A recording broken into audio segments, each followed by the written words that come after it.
Hi friends, welcome to mates.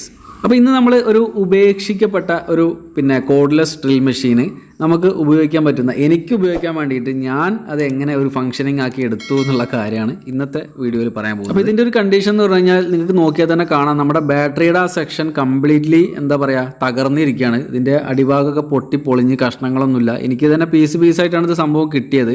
അപ്പോൾ ഇതിൽ ഉപയോഗിച്ചിട്ടുള്ള ബാറ്ററി നിക്കൽ കാഡ്മിയം ബാറ്ററിയാണ്. അപ്പോൾ കുറച്ച് കാലം മുമ്പ് ഉപയോഗിച്ചിരുന്ന ബാറ്ററിയാണിത്. ഇപ്പോൾ ലിഥിയം അയൺ ബാറ്ററി അല്ലെങ്കിൽ ലിഥിയം പോളിമർ ബാറ്ററിക്കാണ് ഇപ്പോൾ യൂസ് ചെയ്യുന്നത്. അപ്പോൾ എന്തായാലും ഇതിൻ്റെ ബാറ്ററിയുടെ ആ ഒരു കേസും ബാറ്ററിയും പോക്കാണെന്നുള്ളത് ഏകദേശം മനസ്സിലായി. എന്തായാലും നമുക്കൊന്ന് ചെക്ക് ചെയ്ത് നോക്കാം ബാറ്ററി. പിന്നെ ഈ മോട്ടറിൻ്റെ സംഭവം നമ്മൾ തിരിച്ചു നോക്കുന്ന സമയത്ത് പ്രത്യേകിച്ച് ഇളക്കൊന്നും വരുന്നില്ല, അല്ലെങ്കിൽ അതേപോലെ തന്നെ ഇതിൻ്റെ മെക്കാനിസത്തിന് ഒരു പ്രശ്നമുള്ള പോലെ തോന്നുന്നില്ല. ഗിയേഴ്സൊക്കെ നന്നായിട്ട് വർക്ക് ചെയ്യുന്നുണ്ട്. അപ്പോൾ എന്തായാലും നമുക്ക് ചെക്ക് ചെയ്യാം. അപ്പോൾ ആദ്യം നമ്മൾ ബാറ്ററി ചെക്ക് ചെയ്യുന്ന സമയത്ത് വോൾട്ടേജ് ഒന്നും കാണിക്കുന്നില്ല. അപ്പോൾ മിക്കവാറും ഇത് ഡെഡ് തന്നെ ആയിരിക്കും. ചാർജ് ചെയ്തുകൊണ്ട് കാര്യമുണ്ടോയെന്ന് അറിയില്ല. എന്തായാലും നമുക്കൊന്ന് ചാർജ് ചെയ്ത് നോക്കാം. എന്തായാലും ഒരു അരമണിക്കൂറിലൊന്ന് ചാർജ് ചെയ്ത് നോക്കാം, വോൾട്ടേജ് കിട്ടുന്നുണ്ടോ എന്നുള്ളത് നമുക്കൊന്ന് നോക്കാം. ഇല്ലെങ്കിൽ നമ്മൾ എന്തായാലും മാറ്റേണ്ടി വരും. അപ്പോൾ ഞാനിത് ചാർജ് ചെയ്ത് നോക്കിയ സമയത്ത് ഇതിൽ നമ്മൾ വോൾട്ടേജ് ചെറുതായിട്ട് കയറുന്നുണ്ട്, പക്ഷേ അത് നിൽക്കുന്നില്ല. അപ്പോൾ ഒരു രക്ഷയില്ല. നമ്മൾ കുറച്ച് സമയം ഞാൻ അതിൽ ചുമ്മാ സമയം കളഞ്ഞു എന്നല്ലാതെ പ്രത്യേകിച്ച് ഗുണമൊന്നും ഉണ്ടായില്ല. അപ്പോൾ ഞാൻ എന്തായാലും ഈ ഒരു സംഭവം ഒഴിവാക്കാൻ തീരുമാനിച്ചു, ഈ ഒരു ബാറ്ററി ഒഴിവാക്കാൻ തീരുമാനിച്ചു. അപ്പോൾ ഈ ബാറ്ററിയുടെ ഈ ഒരു ലിങ്കുകൾ നമ്മളിങ്ങനെ അങ്ങോട്ടും ഇങ്ങോട്ടും കണക്ട് ചെയ്തിട്ടുള്ള ഈ ഒരു ലിങ്കുകൾ ഞാൻ ജസ്റ്റ് ഒന്ന് എടുത്തിട്ടൊന്ന് മാറ്റി വയ്ക്കുന്നുണ്ട്. ചിലപ്പോൾ നമുക്കത് ഉപകാരപ്പെട്ടേക്കാം വേറെ എന്തെങ്കിലും ചെയ്യുന്ന സമയത്ത്. അപ്പോൾ അത് മാത്രം ഞാനൊന്ന് മാറ്റി വയ്ക്കുന്നുണ്ട്. അപ്പോൾ എന്തായാലും നമുക്കൊരു 12 വോൾട്ടിൻ്റെ ലിഥിയം അയൺ ബാറ്ററി നമുക്ക് വേണം. അപ്പോൾ അതിനിപ്പോൾ എന്താ ചെയ്യാമെന്ന് ഇങ്ങനെ ആലോചിച്ചിരിക്കുമ്പോഴാണ് നമുക്കൊരു ഐഡിയ കിട്ടിയത്. അപ്പോൾ എന്താണെന്ന് വെച്ച് കഴിഞ്ഞാൽ നമ്മുടെ കണ്ടില്ലേ, ഇതുപോലെയുള്ള ബാറ്ററികളൊക്കെ നിങ്ങൾ കണ്ടിട്ടുണ്ടോ എന്നറിയില്ല. ഈ സംഭവം ഇങ്ങനെ കണ്ടാൽ ചിലപ്പോൾ നിങ്ങൾക്ക് മനസ്സിലാവണമെന്നില്ല. ഈ സംഭവം ഇത് നിങ്ങൾ കണ്ടിട്ടുണ്ടാവും. നമ്മുടെ ലാപ്ടോപ്പിൻ്റെ ബാറ്ററിയാണത്. ഇതുപോലെയാണ് നമുക്ക് ലാപ്ടോപ്പിൻ്റെ ബാറ്ററി ഊരിയെടുക്കാൻ കിട്ടുക. ഇങ്ങനെ ആയിരിക്കും. അപ്പോൾ ഈ ഒരു സംഭവം നമുക്കൊരു സ്ക്രൂ ഡ്രൈവർ വെച്ചിട്ട് നമുക്ക് ജസ്റ്റ് ഒന്ന് ഓപ്പൺ ചെയ്യാൻ പറ്റും സിമ്പിളായിട്ട്. അപ്പോൾ അങ്ങനെ ഓപ്പൺ ചെയ്ത് കഴിഞ്ഞാൽ അതിൻ്റെ ഉള്ളിൽ കാണുന്നത് ഇങ്ങനെയായിരിക്കും. അപ്പോൾ നമ്മൾ ലാപ്പ് ഉപയോഗിക്കുന്ന സമയത്ത് ഇതിൻ്റെ ഫുൾ കപ്പാസിറ്റി ഉണ്ടെങ്കിലേ നമുക്ക് നല്ല ബാക്കപ്പ് കിട്ടുള്ളൂ. അപ്പോൾ ചെറുതായിട്ടൊന്ന് വീക്കായാൽ തന്നെ നമ്മൾ എന്ത് ചെയ്യും, ഈ ഒരു ബാറ്ററി നമ്മൾ മാറ്റിയിട്ട് വേറെ പുതിയ ബാറ്ററി ഇടും. പക്ഷേ ഇതിൻ്റെ വോൾട്ടേജിൽ ശരിക്കും പറഞ്ഞാൽ അങ്ങനെ വലിയ മാറ്റമൊന്നും സംഭവിക്കുന്നില്ല. അപ്പോൾ 4.01 ആണ് എനിക്കിതിൽ കിട്ടുന്ന വോൾട്ടേജ്. ശരിക്കും പറഞ്ഞാൽ ഇതിൻ്റെ മാക്സിമം വോൾട്ടേജ് ഫുൾ ചാർജ് ചെയ്തിരിക്കുന്ന കണ്ടീഷനിൽ വോൾട്ടേജ് എന്ന് പറഞ്ഞു കഴിഞ്ഞാൽ 4.2 വോൾട്ടാണ്. അപ്പോൾ ഈ ഒരു ബാറ്ററി നമുക്ക് എന്ത് ചെയ്യാൻ പറ്റും, ലാപ്പിൽ ഉപയോഗിക്കാൻ പറ്റിയില്ലെങ്കിലും നമുക്ക് മറ്റുള്ള ആപ്ലിക്കേഷൻസിനൊക്കെ നമുക്ക് ഉപയോഗിക്കാൻ പറ്റും. പിന്നെ ഒരു കാര്യം ശ്രദ്ധിക്കാതെ, നമ്മൾ ഇതുപോലെയുള്ള ബാറ്ററികൾ എങ്ങനെ ഉപയോഗിക്കുന്ന സമയത്ത് നമ്മൾ എത്ര ബാറ്ററിയാണോ ഉപയോഗിക്കുന്നത് ആ ബാറ്ററി എല്ലാം സെയിം കപ്പാസിറ്റി ഉള്ള ബാറ്ററി ആയിരിക്കാൻ ശ്രദ്ധിക്കുക. അതേപോലെ തന്നെ അതിന് നമുക്ക് കിട്ടുന്ന വോൾട്ടേജ്, ഓരോ സെല്ലിനും നമുക്ക് കിട്ടുന്ന ടെർമിനൽ വോൾട്ടേജ് ഓൾമോസ്റ്റ് സെയിം ആയിരിക്കും. ചെറിയ പോയിന്റ് വ്യത്യാസങ്ങളൊക്കെ ആണെങ്കിൽ വലിയ പ്രശ്നമില്ല. പക്ഷേ ഇതിപ്പോൾ ഒന്നിനൊരു 4 വോൾട്ടും ഒന്നിൽ 2.5 ആ രീതിയിലൊക്കെ ഭയങ്കര മാറ്റമുള്ള നല്ല വീക്കായിട്ടുള്ള ബാറ്ററീസൊക്കെ ആണെങ്കിൽ ഒരുമിച്ച് ഉപയോഗിക്കാതിരിക്കുക. ഏകദേശം ഒരേ കണ്ടീഷനുള്ള സെല്ലുകൾ ഒരുമിച്ച് ഉപയോഗിക്കുന്നതാണ് ഏറ്റവും നല്ലത്. അപ്പോൾ എന്തായാലും നമുക്കിത് ഓരോ സെല്ല് തമ്മിൽ ഏകദേശം 4 വോൾട്ട് നമുക്ക് കിട്ടുന്നുണ്ട്. അതേപോലെ തന്നെ ടോട്ടൽ വോൾട്ടേജ് നോക്കുന്ന സമയത്ത് നമുക്ക് 12 വോൾട്ട് കറക്റ്റായിട്ട് തന്നെ കിട്ടുന്നുണ്ട്. 12 സംതിങ് നമുക്ക് കിട്ടുന്നുണ്ട്. ഇതിങ്ങനെ 3 സീരീസ് ആയിട്ടാണ്, 2 പാരലായിട്ടാണ്, അങ്ങനെയാണ് കൊടുത്തിട്ടുള്ളത്. ഇതിൻ്റെ കണക്ഷൻ ഡയഗ്രം ഞാൻ കാണിച്ചു തരാം, കുറച്ച് കഴിഞ്ഞിട്ട് കാണിച്ചു തരാം. അപ്പോൾ നമ്മൾ ഇതിലുണ്ടായിരുന്ന ആ ഒരു പ്രൊട്ടക്ഷൻ സർക്യൂട്ടാണിത്, അത് നമ്മൾ ഒഴിവാക്കിയിട്ടുണ്ട്. ഇനി നമുക്ക് ഉപയോഗിക്കേണ്ടത് വെച്ചാൽ നമ്മുടെ ആ ഒരു ബാറ്ററിയുടെ ആ ഒരു പാക്കിനുള്ളിൽ, ആ ഒരു കവറിൻ്റെ ഉള്ളിൽ കറക്റ്റായിട്ട് ഇത് ഫിക്സ് ചെയ്യണം നമുക്ക്. അപ്പോൾ ആ ഒരു ഷേപ്പിലേക്ക് നമ്മൾ ഇതിനെ മാറ്റിയെടുക്കുകയാണ്. എന്നിട്ട് കണക്ഷൻസ് കറക്റ്റ് 12 വോൾട്ട് കിട്ടുന്ന രീതിയിൽ നമ്മൾ കണക്ഷൻ ചെയ്യും. അപ്പോൾ നമുക്കൊരു ഇൻസുലേഷൻ ടാപ്പോ അല്ലെങ്കിൽ ഇതുപോലെ കുറച്ചൊരു കട്ടി കൂടിയ ടാപ്പ് വേണം. അല്ല നൈസ് സെല്ലോ ടാപ്പുകളൊന്നും ഒട്ടിക്കാതിരിക്കുക. എന്താ വെച്ചാൽ ചെറിയ രീതിയിൽ ഇത് ഹീറ്റാവും. അപ്പോൾ ഉരുകി പോവാതെ ഇരിക്കണം. കുറച്ചൊക്കെ ഒരു ഹീറ്റിനെ താങ്ങാനുള്ളൊരു കപ്പാസിറ്റി ഉള്ള സാധനങ്ങൾ ഉപയോഗിക്കുക. അതല്ലാന്നുണ്ടെങ്കിൽ ഇതിന് വേണ്ടിയിട്ട് മാത്രമായിട്ടുള്ള ഷ്രിങ്ക് ആവുന്ന, അതായത് നമ്മൾ ചൂടാക്കുമ്പോൾ ഇങ്ങനെ ചെറുതായി വരുന്ന ടൈപ്പ് റാപ്പിംഗ് ഷ്രിങ്ക് സ്ലീവുകൾ മേടിക്കാൻ കിട്ടും. പക്ഷെ അതൊക്കെ അത്യാവശ്യം നല്ല റേറ്റ് ഉണ്ട് കേട്ടോ. അപ്പോൾ അതൊക്കെ മേടിക്കുകയാണെങ്കിൽ നിങ്ങൾ പുതിയൊരു സെറ്റപ്പിൽ നല്ല രീതിയിൽ ഉണ്ടാക്കുകയാണെന്നുണ്ടെങ്കിൽ നിങ്ങൾക്ക് അങ്ങനെ മേടിച്ച് ഉപയോഗിക്കാം. അതാകുമ്പോൾ വേറെ ഒന്നും ചെയ്യേണ്ട കാര്യമില്ല, ബോക്സൊന്നും ആവശ്യമില്ല, അങ്ങനെ തന്നെ നമുക്ക് ഉപയോഗിക്കാം.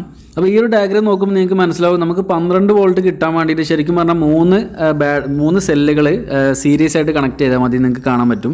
അപ്പോൾ ഞാനിവിടെ ചെയ്തിരിക്കുന്നത് ഈ 3 2 സെറ്റായിട്ടാണ് ഇവിടെ കണക്ട് ചെയ്തിട്ടുള്ളത്. അപ്പോൾ അതിൻ്റെ ഗുണം എന്താണെന്ന് വെച്ച് കഴിഞ്ഞാൽ നമുക്ക് ഒരു സെല്ലിൻ്റെ കപ്പാസിറ്റി എന്ന് പറയുന്നത് ഇവിടെ 2200 mAh ആണ്, അതായത് 2.2 ആംപിയർ ഹവർ ആണ്. അപ്പോൾ ഇത് നമ്മൾ പാരലായിട്ട് സീരീസ് ആയിട്ട് കണക്ട് ചെയ്യുമ്പോൾ കപ്പാസിറ്റി ഇപ്പം എത്ര കണക്ട് ചെയ്താലും കപ്പാസിറ്റി സെയിം ആയിരിക്കും. നമ്മൾ പാരലായിട്ട് ഒരു സെറ്റും കൂടി കണക്ട് ചെയ്തപ്പോൾ നമുക്ക് എന്ത് ചെയ്തു, ഇതിൻ്റെ കപ്പാസിറ്റി നമുക്ക് ഇരട്ടിയാക്കാൻ പറ്റി. വോൾട്ടേജ് സെയിം തന്നെ, മനസ്സിലായോ? അപ്പോൾ എത്രയായി നമ്മുടെ കപ്പാസിറ്റി? 2200 × 2 4400 mAh ആയി ഇപ്പോൾ നമ്മുടെ ബാറ്ററി പാക്കിൻ്റെ കപ്പാസിറ്റി എന്ന് പറയുന്നത്. ഇതിന് മുമ്പ് ഉപയോഗിച്ചിരുന്ന, ഞാനിപ്പോൾ ഒഴിവാക്കിയ നിക്കൽ കാഡ്മിയം ബാറ്ററിയുടെ കപ്പാസിറ്റി എന്ന് പറയുന്നത് വെറും 1200 mAh ആയിരുന്നു കേട്ടോ. അപ്പോൾ ഇനി നമ്മൾ നമ്മുടെ ഈ ഒരു മെഷീൻ്റെ ഉൾഭാഗം എന്താണ് സ്ഥിതി എന്ന് നമുക്കൊന്ന് അഴിച്ചു നോക്കാം. പിന്നെ നമുക്കത് തിരിച്ചു നോക്കുമ്പോൾ പ്രത്യേകിച്ച് ഇഷ്യൂസ് ഒന്നും തോന്നുന്നില്ലെങ്കിലും നമ്മുടെ മോട്ടറൊക്കെ എന്തെങ്കിലും കരിഞ്ഞു പോയിട്ടുണ്ടോ, അല്ലെങ്കിൽ അതിൻ്റെ ഉള്ളിലുള്ള കണക്ഷൻസും കാര്യങ്ങളൊക്കെ കറക്റ്റ് ആണോ, അതേപോലെ തന്നെ നമ്മുടെ എന്താ പറയുക, അതിൻ്റെ ഉള്ളിലൊരു മോസ്ഫെറ്റ് എന്ന് പറഞ്ഞൊരു സാധനമുണ്ട്, അതിനെന്തെങ്കിലും പറ്റിയിട്ടുണ്ടോ. നമ്മൾ ഡയറക്റ്റ് സപ്ലൈ കൊടുക്കുന്ന സമയത്ത് ഓൾറെഡി അതിലെന്തെങ്കിലും വിഷയം സംഭവിച്ചിട്ടുണ്ടെങ്കിൽ ചിലപ്പോൾ കൂടുതൽ അത് ബേണായി പോകും. അപ്പോൾ അത് സംഭവിക്കാതിരിക്കാൻ വേണ്ടി നമ്മൾ എന്താണ് ഇതിൻ്റെ ഉള്ളിൽ എന്നുള്ളതെന്ന് നമുക്കൊന്ന് അറിയണം. അപ്പോൾ ഇതാണ് നമ്മുടെ മോസ്ഫെറ്റ് എന്ന് പറഞ്ഞ സാധനം. പ്രത്യേകിച്ച് അങ്ങനെ പ്രശ്നമൊന്നും തോന്നുന്നില്ല. അതേപോലെ തന്നെ ട്രിഗർ സ്വിച്ചിൻ്റെ കണക്ഷനും കാര്യങ്ങളൊക്കെ കറക്റ്റാണ്. നമ്മളെ ബാറ്ററിയിലേക്ക് കണക്ട് ചെയ്യുന്ന ആ ഒരു ടെർമിനലും കണക്ഷൻസും കാര്യങ്ങളൊക്കെ കറക്റ്റ് തന്നെയാണ്. മോട്ടറിലേക്കുള്ള കണക്ഷനും ഓക്കെയാണ്. പ്രത്യേകിച്ച് ഇഷ്യൂസ് ഒന്നും തോന്നുന്നില്ല. ഇവിടെ ഒരു സ്ക്രൂ ചെയ്യുന്ന ഒരു സംഭവം പൊട്ടി കിടക്കുന്നുണ്ട്, അത് നമുക്കൊന്ന് ഒട്ടിച്ച് വെക്കാൻ ശ്രമിക്കാം. അപ്പോൾ നമ്മുടെ മോട്ടർ 12 വോൾട്ടിൻ്റെ ആണെന്ന് പറഞ്ഞല്ലോ. അപ്പോൾ ഈ ഓരോ മോട്ടറിനും ഓരോ നമ്പർ ഉണ്ടായിരിക്കും. അപ്പോൾ ഇതിൻ്റെ നമ്പർ എന്ന് വെച്ച് കഴിഞ്ഞാൽ HRS 550S 12 വോൾട്ട് DC. ഇതാണ് ഇതിൻ്റെ നമ്പർ 550S.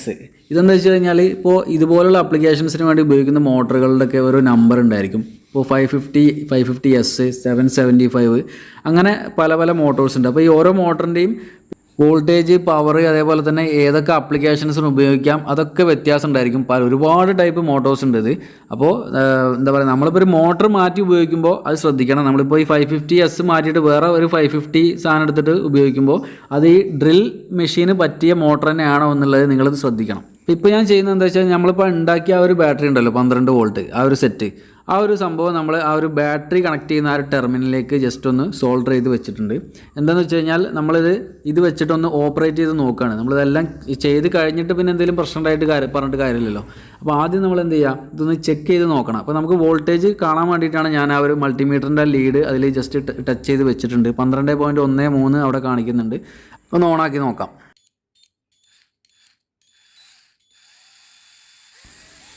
അപ്പോൾ നമ്മൾ ഓണാക്കുന്ന സമയത്ത് വോൾട്ടേജ് ഡ്രോപ്പ് ആവുന്നത് നിങ്ങൾക്ക് കാണാൻ പറ്റും. കാരണം നമ്മൾ ചെറിയൊരു ലോഡ് അവിടെ വരുന്നുണ്ട്. എന്നാലും നോ ലോഡ് കണ്ടീഷൻ തന്നെയാണ് ഇപ്പോൾ ഇത്. കാരണം നമ്മൾ സ്ക്രൂ ചെയ്യുക അല്ലെങ്കിൽ പിന്നെ ഒന്നും ചെയ്യുന്നില്ല.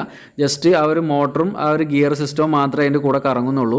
ശരിക്കും പറഞ്ഞാൽ അതാണ് നോ ലോഡാണ്. അപ്പോൾ നോ ലോഡ് കണ്ടീഷൻ തന്നെ നമുക്കൊരു 11.2 വരെയൊക്കെ ഡ്രോപ്പ് ആവുന്നുണ്ട് നമ്മുടെ വോൾട്ടേജ് എന്ന് പറയുന്നത്. അപ്പോൾ 12 സംതിങ് ഉണ്ടായിരുന്ന വോൾട്ടേജ് നമുക്ക് 11.2 വരെ കുറയുന്നുണ്ട്. ഏകദേശം 1 വോൾട്ട് തന്നെ നമുക്ക് ഡ്രോപ്പ് ആവുന്നുണ്ട്. അത് മാത്രമല്ല, ഞാൻ പ്രതീക്ഷിച്ചൊരു സ്പീഡ് നമ്മളെ മോട്ടറിന് കിട്ടുന്നില്ല. അപ്പോൾ ആ ഒരു പ്രശ്നം പരിഹരിക്കാൻ വേണ്ടിയിട്ട് ഞാനിപ്പോൾ എന്താ ചെയ്യുന്നത് വെച്ച് കഴിഞ്ഞാൽ, ഒരു 2 സെറ്റ് ബാറ്ററി കൂടി ഇതിൻ്റെ കൂടെ ആഡ് ചെയ്തിട്ടുണ്ട്. എന്ന് വെച്ചാൽ ഒരു സെറ്റും കൂടി നമ്മൾ എന്ത് ചെയ്തു, സീരീസ് ആയിട്ട് ഇതിൻ്റെ കൂടെ കണക്ട് ചെയ്തു. അപ്പോൾ നമുക്ക് വോൾട്ടേജ് എത്ര കിട്ടുന്നുണ്ട്?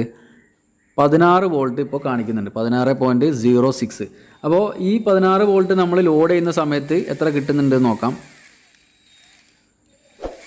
നമുക്കൊരു 15 സംതിങ്, 15.2 അല്ലെങ്കിൽ 15.1 ആ ലെവലിലൊക്കെ നമുക്ക് വോൾട്ടേജ് എന്ത് ചെയ്യുന്നുണ്ട്, ഈ നോ ലോഡ് കണ്ടീഷനിൽ വോൾട്ടേജ് ഡ്രോപ്പായിട്ട് നമുക്ക് ആ ഒരു ടെർമിനലിൽ വരുന്നുണ്ട്.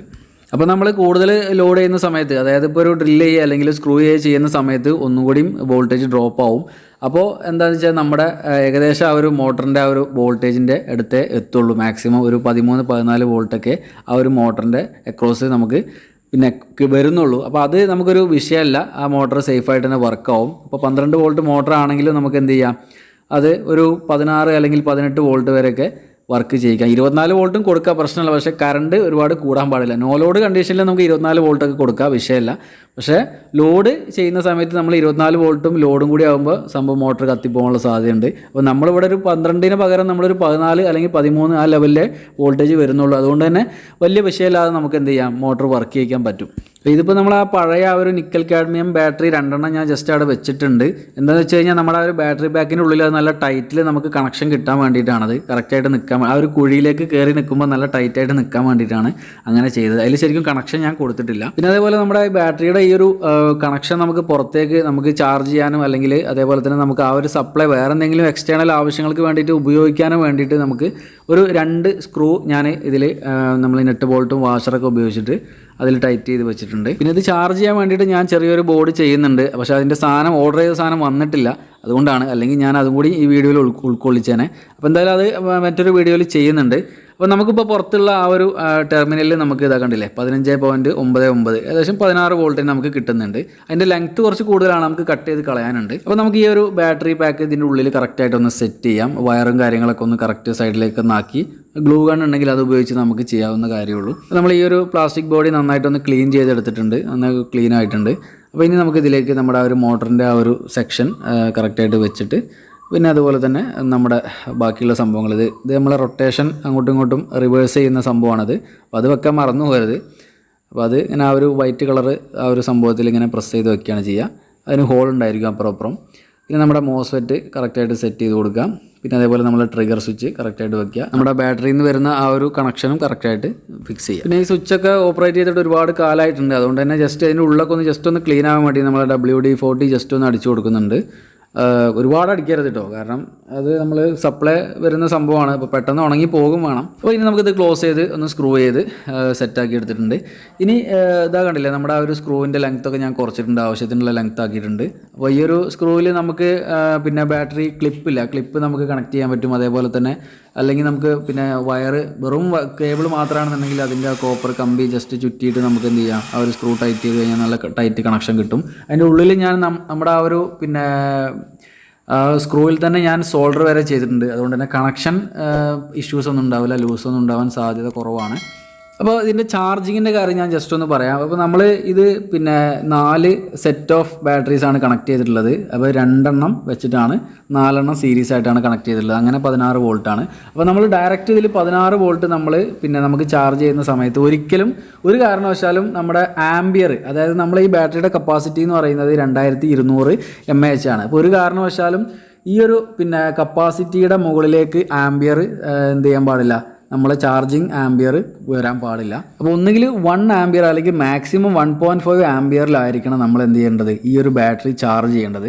അപ്പോൾ ഒരു 3.5 അല്ലെങ്കിൽ ഒരു 4 ആംബിയറിൻ്റെ മുകളിലേക്കൊക്കെ നമ്മളെ ചാർജിങ് ആംബിയർ വന്ന് കഴിഞ്ഞാൽ അത് നമ്മുടെ ബാറ്ററിക്ക് പ്രശ്നമാണ്. അത് പെട്ടെന്ന് ചൂടാവും, അതേപോലെ ബ്ലാസ്റ്റ് ആവാൻ വരെ സാധ്യതയുണ്ട്.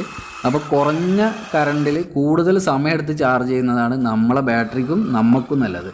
അല്ലാന്നുണ്ടെങ്കിൽ നിങ്ങൾക്ക് BMS ബോർഡുകൾ മേടിക്കാൻ കിട്ടും, മോഡ്യൂളുകൾ. അതായത് ഇപ്പോൾ നമ്മളിപ്പോൾ 3S ആണ്, ഇപ്പോൾ 3 സീരീസ് ആയിട്ടാണ് കണക്ട് ചെയ്യുന്നുണ്ടെങ്കിൽ അതിന് ഉപയോഗിക്കാൻ പറ്റുന്ന ബോർഡ് 2S, 3S, 4S അല്ലെങ്കിൽ ഒരൊറ്റ ബാറ്ററി മാത്രമാണ് ഉപയോഗിക്കുന്നുണ്ടെങ്കിൽ ഇതിനൊക്കെ ഉപയോഗിക്കാൻ പറ്റിയ മോഡ്യൂളുകൾ ഇന്ന് അവൈലബിൾ ആണ്. ആമസോണിലും അല്ലെങ്കിൽ അതേപോലെ ഓൺലൈൻ സൈറ്റുകളിലൊക്കെ അവൈലബിൾ ആണ്. ഇപ്പോൾ ഒരു 400 അല്ലെങ്കിൽ 500, 600, 700, 800 ആ ലെവലിലൊക്കെ റേറ്റ് വരുന്നുണ്ട് അതിന്. അപ്പോൾ അത് ഉപയോഗിക്കുകയാണെങ്കിൽ ഒന്നുകൂടി നമ്മളെ ബാറ്ററിക്ക് ഒന്നുകൂടി നല്ലൊരു പ്രൊട്ടക്ഷൻ ആയിരിക്കും. ഇപ്പോൾ ഓവർ പിന്നെ ചാർജ് ആവില്ല, കറക്റ്റ് കറണ്ട് ലിമിറ്റ് ചെയ്തിട്ട് ചാർജ് ആവുള്ളൂ. അതേപോലെ തന്നെ പിന്നെ കട്ട് ഓഫ് ആവും, പിന്നെ വോൾട്ടേജ് ഓവർ ആവാതെ കട്ട് ഓഫ് ആവും ഓട്ടോമാറ്റിക്. അങ്ങനെയൊക്കെയുള്ളൊരു പ്രൊട്ടക്ഷൻ, നമ്മളെ ബാറ്ററിക്ക് പ്രൊട്ടക്ഷൻ കൊടുക്കുക എന്നുള്ള ഉദ്ദേശത്തിലാണ് ആ ഒരു ബോർഡ് നമ്മൾ ഉപയോഗിക്കുന്നത്. അപ്പോൾ ഞാൻ ചെയ്യാൻ പോകുന്ന ചാർജിങ് സിസ്റ്റം എന്ന് പറയുന്നത് ഇതൊന്നുമല്ല. അതായത് നമുക്ക് ഏത് ബാറ്ററി, ഇപ്പോൾ ലെഡ് ആസിഡ് സെല്ലോ അല്ലെങ്കിൽ ലിഥിയം അയണോ ലിഥിയം പോളിമർ, ഏത് ബാറ്ററി നമുക്ക് എത്ര എണ്ണം സീരീസ് ആയിട്ടാണ് പാരലായിട്ടാണ് എങ്ങനെയാണെങ്കിലും നമുക്ക് സേഫായിട്ട് എങ്ങനെ ചാർജ് ചെയ്യുക എന്നുള്ളൊരു സെറ്റപ്പാണ് ഞാൻ ചെയ്യാൻ പോകുന്നത്. അപ്പോൾ ആ ഒരു വീഡിയോ ഉടൻ തന്നെ ഉണ്ടാവുന്നതാണ്. അപ്പോൾ എന്തായാലും നമ്മുടെ വീഡിയോസൊക്കെ നിങ്ങൾക്ക് ഇഷ്ടപ്പെടുന്നുണ്ടെങ്കിൽ ഒന്ന് ലൈക്ക് ചെയ്തിട്ട് എന്തെങ്കിലും ഒരു കമൻറ്റ് ചെയ്യുക. അതേപോലെ തന്നെ നമ്മുടെ ചാനൽ ആദ്യമായിട്ടാണ് നിങ്ങൾ കാണുന്നുണ്ടെങ്കിൽ ഒന്ന് സബ്സ്ക്രൈബ് ചെയ്തിട്ട് ആ bell button all option on ആക്കി വെക്കുക. ഇതേപോലത്തെ അടിപൊളി വീഡിയോസുമായി നമുക്ക് വീണ്ടും കാണാം. ബൈ.